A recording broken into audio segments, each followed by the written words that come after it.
Welcome back to the program. Let's get right into it. Now, if you watched the show much last year, you probably saw my next guest at least once or twice. She's Batya Ungar-Sargon. She's the opinion editor at Newsweek magazine and author of Bad News: How Woke Media Undermines Democracy. And guess what?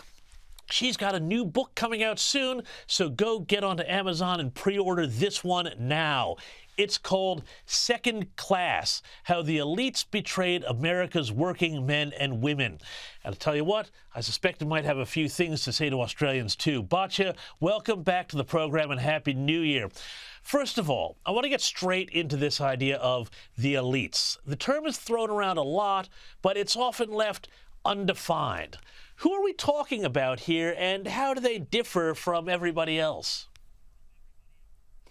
Such a great question. Thank you so much for having me, James. I just want to make sure your audience knows that you are as lovely and wonderful in person as you are on this show. Thank you so much for having me throughout the last year and for having me now to talk about the book. I'm really grateful. So who are the elites? It's such a great question. The problem in America is that we have a real class divide. If you have a college degree, everything about your life is going to be easier and better. On average, you're going to make $1 million more throughout the course of your career than a person without a college degree. Your health is going to be better. You are going to be insulated from the deaths of despair that are plaguing working class Americans. Everything about your life is going to be more stable, and you are going to have access to the American dream, to a fair shot at it.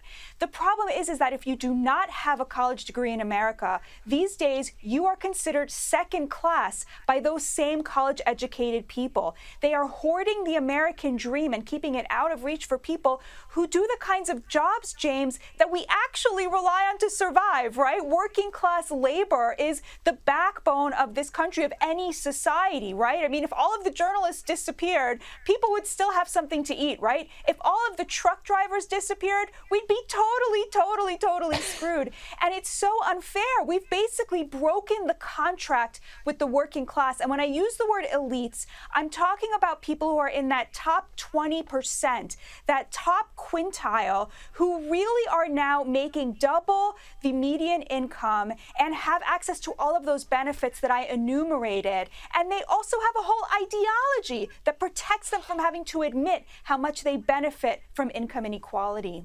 Well, I mean, this is a really interesting thing to me, too, because, you know, the way I look at it, it's not just a matter of income, but attitude. I mean, Donald Trump is, of course, very wealthy, but he's not somebody who has the right elite attitudes. And, of course, they hate him. And I saw this fascinating poll the other day.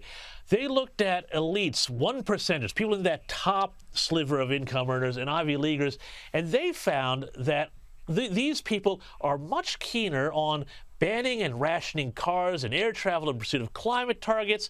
They expressed an authoritarian streak against personal freedom, much more against free speech. We saw a little bit of this, I think, in the pandemic.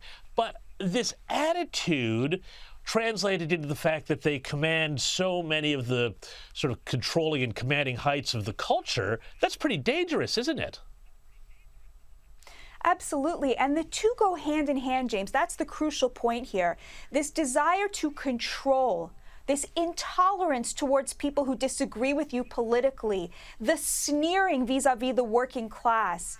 These all go together with having one of these Ivy League degrees, because these places no longer produce knowledge. What they produce is contempt for the working class, contempt for people who don't have a college degree. They are mechanisms for elevating the college-educated into the elites and making a middle-class life out of reach for everybody else, which of course reinforces their status, right? And so of course it's these same people who want to enforce their views and their will and their point of view and their ideology onto everybody else. And meanwhile, people who are working class, they are the furthest thing from polarized. They are so united in their ideas, and yet those ideas never get a fair hearing in the political sphere or in the media, because the politics and the media are dominated by people in those elites with those elite educations. And just finally then, you know, if you see this shift against the middle class here. Obviously, that means lower incomes for them, less home ownership, less of the things that give people a buy-in in society. That's very destabilizing, obviously, for the United States. What does this mean in terms of politics? And is there a chance for a political realignment that will shift some of that power back to the working class, to the middle class, to the people who traditionally were the backbone of the American society?